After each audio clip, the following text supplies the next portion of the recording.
Perang Timur Tengah memasuki minggu kelima. Senkom Amerika Serikat mengklaim memiliki kemajuan yang tak terbantahkan dalam menghilangkan kemampuan Iran. Amerika terus menyerang Iran di udara, laut, bahkan luar angkasa.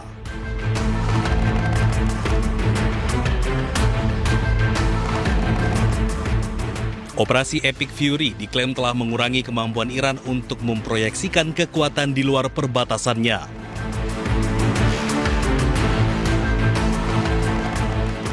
Militer Amerika Serikat tak lagi melihat angkatan laut Iran berlayar dan pesawat Iran terbang. Terbukti dari sistem pertahanan udara dan rudal Iran sebagian besar telah hancur. Amerika mengoperasikan pertahanan udara aktif paling canggih dengan tujuan untuk mencegat serangan rudal dan pesawat tak berawak. Sementara itu, Presiden Amerika Serikat Donald Trump tegaskan operasi serangan ke Iran akan selesai dalam 2 hingga 3 minggu ke depan. Amerika Serikat juga memastikan tujuan utama operasi ini adalah menghancurkan nuklir Iran. They will have no nuclear weapon, and that goal has been attained. They will not have nuclear weapons, but we're finishing the job, and I think within maybe 2 weeks, maybe a couple of days longer, to do the job, but we want to knock out every single thing they have. Now, it's possible that we'll make a deal before that, because we'll hit bridges, and we've hit some. We'll hit some bridges, got a couple of nice bridges in mind. But if they come to the table, that'll be good. But it doesn't matter whether they come or not. We've set them back. It'll take 15 to 20 years for them to rebuild what we've done to them. They have no Navy. They have no military, they have no air force, they have no telecommunications, they have no anti-aircraft systems, they have no leaders. You know, their leaders are all gone. Jelang perang darat, kapal induk Amerika Serikat USS George H.W. Bush bertolak ke Timur Tengah.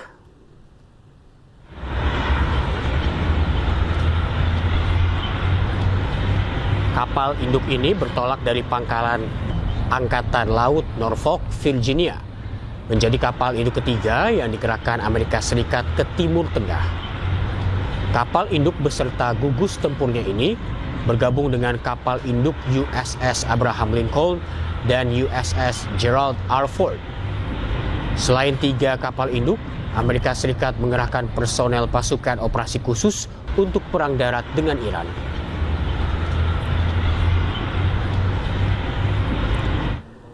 Amerika Serikat sudah mengumumkan telah mengirimkan ribuan prajurit untuk perang darat ke Iran. Perang darat di Iran bukan pilihan yang baik karena kondisi geografi Iran bisa menjadi jebakan mematikan bagi Amerika Serikat.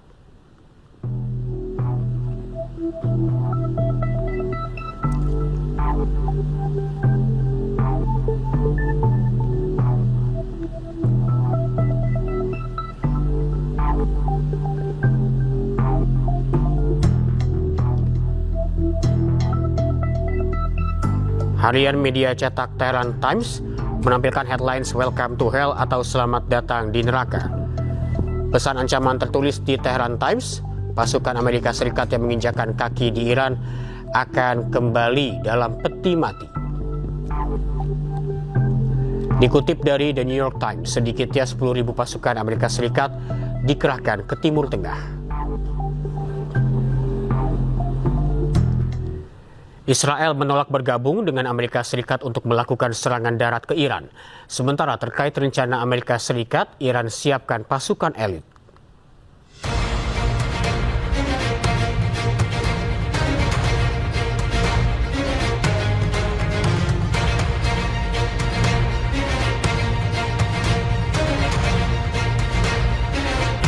Amerika Serikat akan melakukan serangan darat ke Iran. Amerika telah mengirimkan ribuan pasukannya ke Timur Tengah. Namun Israel menolak terlibat dalam rencana invasi darat yang akan dilakukan Amerika Serikat tersebut. Dikutip dari Middle East Monitor, laporan ini muncul ketika rencana militer AS terkait operasi darat menjadi sorotan. Amerika juga disebut siapkan sejumlah opsi termasuk serangan terbatas.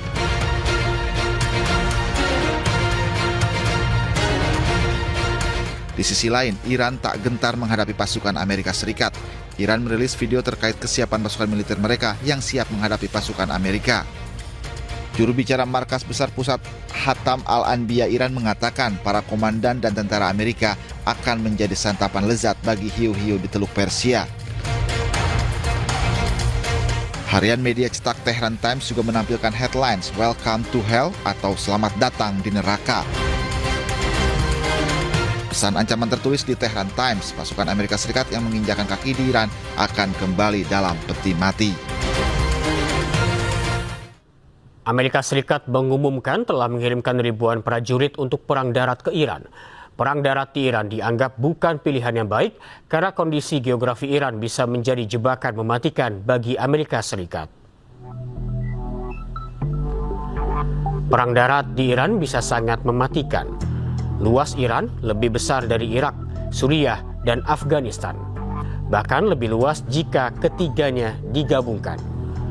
Luas Iran 3,5 kali luas Irak, dengan populasi lebih besar dan kondisi geografi pegunungan serta gurun.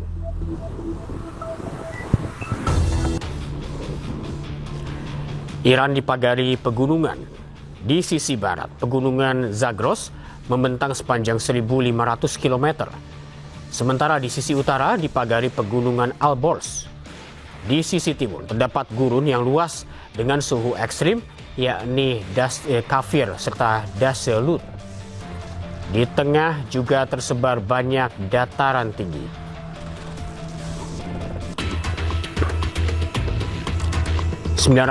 ribu pasukan aktif terlatih Iran siap menyambut invasi ribuan prajurit Amerika Serikat untuk perang darat, di mana 150.000 prajurit Garda Revolusi Iran terlatih untuk perang gerilya melawan serangan asing di medan tempur Iran.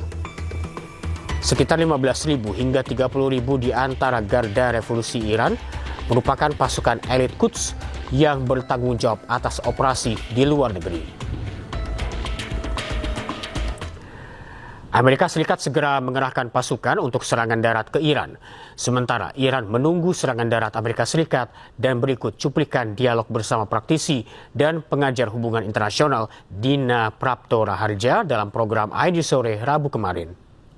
Kalau kita lihat juga ada kemungkinan Amerika Serikat, Trump ini sedang berusaha melihat opsi lain itu sebenarnya bisa dipilah-pilah nggak. Jadi sebenarnya nggak sepenuhnya hanya strategi penurunan pasukan darat, tapi dia mungkin sedang berusaha untuk memecah dukungan ya di Iran supaya terjadi pecah belah gitu di dalam negeri Iran, sehingga pihak yang bisa diajak negosiasi nanti ujungnya atau diberi deal lah gitu, itu bisa tunduk pada Amerika Serikat. Karena yang dia inginkan sebenarnya adalah pihak Iran itu tunduk sepenuhnya pada Amerika. Terus yang ketiga, statement dia itu juga karena diayun ya, antara sebenarnya dia akan kirim pasukan atau benar-benar turun di lapangan diadu begitu, atau sebenarnya hanya untuk berjaga di sekitar kawasan dan memberikan intensi untuk memberi tekanan lebih kepada Iran. Itu menurut saya juga faktor pasar itu berpengaruh, karena ekonomi Iran itu bisa jadi lebih buruk atau setidaknya tidak menjadi lebih baik. Investor masih akan tetap menjaga jarak untuk berhubungan dengan Iran jika Trump mengeluarkan statement yang sifatnya lebih menciptakan rasa tegang ya di Timur Tengah. Sementara di sisi lain dengan mengatakan bahwa perang masih kemungkinan akan selesai dalam waktu 2 minggu, itu memberi sinyal positif yang menguntungkan Amerika Serikat karena harga minyak kemudian bisa harapannya lebih baik begitu, karena di dalam negeri Amerika Serikat sendiri pressure atau tekanan harga minyak ini sudah mulai membuat harga tiket pesawat naik sampai 85%, kemudian juga ambang batas psikologis orang-orang Amerika Serikat untuk bisa menerima harga kenaikan BBM di sana itu sudah melampaui batas $4 per liter lah gitu. Jadi itu yang harus yang bisa kita cermati dari perkembangan terakhir. Kalau dari analisa Anda, siapa yang lebih kuat dalam perang darat yang sebentar lagi akan terjadi ini, Mbak Dina? Kalau dilihat dari perang darat, sebenarnya kuncinya kan satu ya. Kita, negara manapun kalau mau melancarkan satu serangan yang sifatnya langsung di darat berhadap-hadapan, kuncinya kan nggak bilang ya, sasarannya itu di mana saja. Jadi aneh juga bahwa dengan Trump mengumandangkan bahwa titik-titik yang dia tertarik untuk hancurkan adalah ini, khususnya di Pulau Kark yang dia sebut berkali-kali sangat ingin dia kuasai karena itu merupakan pusat di mana Iran punya minyak ya. Itu sebenarnya aneh karena pasti Iran sudah menyiapkan diri sebaik-baiknya untuk menjaga jangan sampai wilayah itu bisa dikuasai. Kemudian yang kedua yang lebih mengenal teritori di sana itu adalah Iran. Kemudian yang ketiga, faktor Yemen itu belum dihitung oleh Amerika Serikat karena Houthi di Yemen itu sudah mengatakan mendukung sepenuhnya perang ini dan mendukung Iran gitu. Faktor yang keempat ada Israel. Israel ini posisinya juga wild card ya, dia bola liar aja dia kemana itu nggak bisa dikendalikan sepenuhnya oleh Donald Trump. Jadi kalau negara lain atau proksinya Iran itu kemudian melakukan serangan balasan terhadap Israel, Israel melakukan pembalasan lagi, suasana di kawasan tersebut sebenarnya tidak akan lebih kondusif ya untuk bisa menyusun satu strategi perang yang sudah pasti Amerika Serikat bisa menguasai titik-titik yang dimaui tadi. Baik, tadi Anda menyebutkan bahwa Iran lebih mengenal wilayah Iran, terlebih wilayah Iran ini kan dikelilingi pegunungan dan gurun. Nah, situasi geografis ini lebih menguntungkan siapa, Mbak Dina? Lebih menguntungkan Iran lah. Kalau kita berangkat dari sejarah sajalah, dulu di tahun 1979 sempat ada hostage, ya, ada penahanan, tawanan orang-orang Amerika Serikat di kedutaan Amerika Serikat ditahan di Iran. Di Teheran, dan di sana Amerika Serikat juga dalam posisi ingin melakukan perubahan rezim ya di Iran, dan Iran membalas dengan melakukan penahanan terhadap orang-orang Amerika Serikat. Di Amerika Serikat kan kemudian dilancarkan satu operasi untuk melakukan penyelamatan terhadap 52 orang Amerika yang ditahan di Teheran itu, dan mereka mengirimkan helikopter terbang di atas Iran. Yang terjadi adalah gagal karena ditembaki dan akhirnya operasi itu tidak berhasil. Di dalam negeri Amerika Serikat kemudian yang terjadi adalah Presiden Jimmy Carter itu gugur sebagai presiden. Jadi dia kemudian tidak bisa menang dalam pemilu dan negosiasi baru bisa dilaksanakan di presidensi yang berikutnya.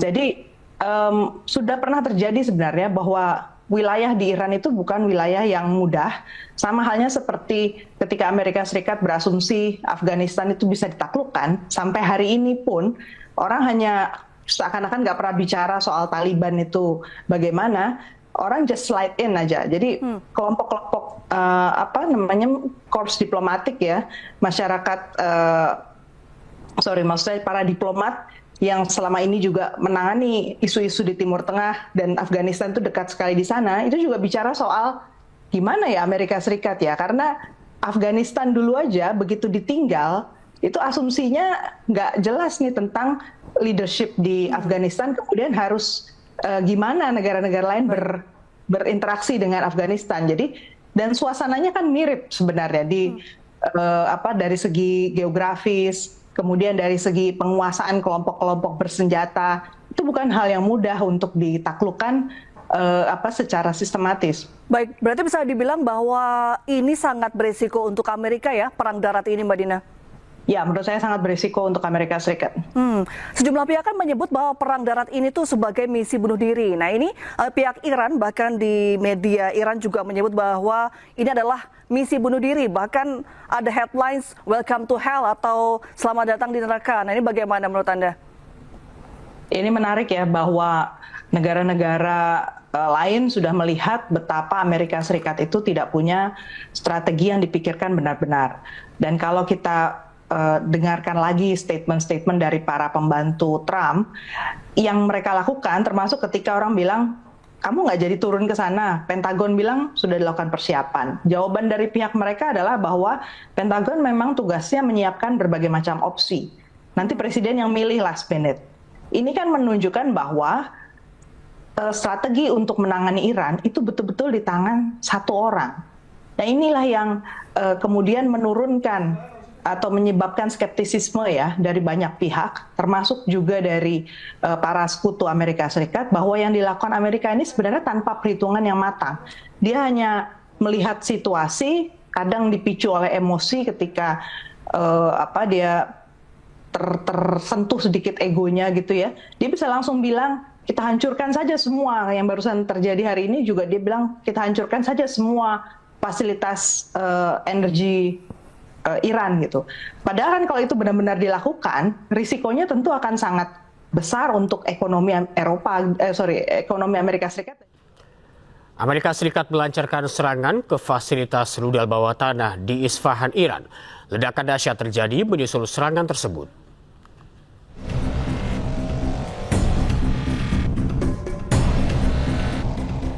Ledakan dahsyat mengguncang Isfahan, Iran usai serangan Amerika Serikat yang menargetkan fasilitas rudal bawah tanah. Kilatan cahaya dari ledakan menerangi langit malam Isfahan disusul suara dentuman keras yang terdengar hingga ke seluruh penjuru kota. Warga setempat pun terkejut ketika sejumlah bom penghancur bunker dijatuhkan di kawasan pegunungan di dekat pusat kota Isfahan yang diduga menjadi lokasi fasilitas pengembangan dan penyimpanan rudal Iran. Komando Pusat Amerika Serikat CENTCOM pun merilis rekaman video yang menunjukkan pasukan AS menjatuhkan amunisi presisi ke target militer bawah tanah di wilayah Iran. Hingga kini belum ada keterangan resmi dari pihak Iran terkait tingkat kerusakan maupun jumlah korban terdampak. Ketegangan di kawasan diperkirakan semakin meningkat seiring konflik antara AS Israel dengan Iran yang terus berlanjut. Pasukan Amerika Serikat terus menyerang dan menargetkan kemampuan rezim Iran. Rekaman serangan tersebut dirilis langsung oleh Komando Pusat Amerika Serikat atau CENTCOM.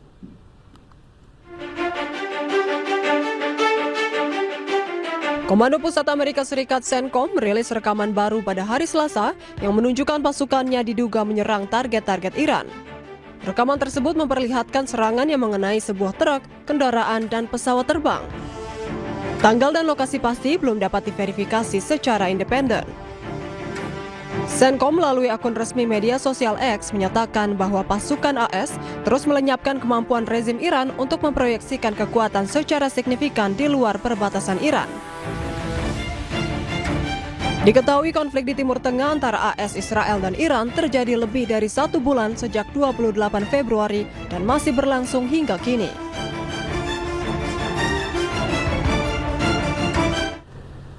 Militer Iran membantah ada negosiasi dengan Amerika Serikat. Iran bahkan menegaskan bila Amerika Serikat nekat menyerang akan menjadi santapan empuk untuk hiu-hiu di Teluk.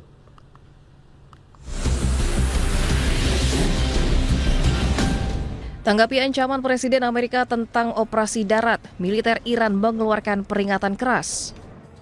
Juru bicara Markas Besar Pusat Hatab Al-Anbiya Iran mengatakan, para komandan dan tentara Amerika akan menjadi santapan lezat bagi hiu-hiu di Teluk Persia. Pernyataan tersebut muncul di tengah meningkatnya laporan tentang kemungkinan operasi darat Amerika yang menargetkan pulau-pulau yang dikuasai Iran di Teluk Persia.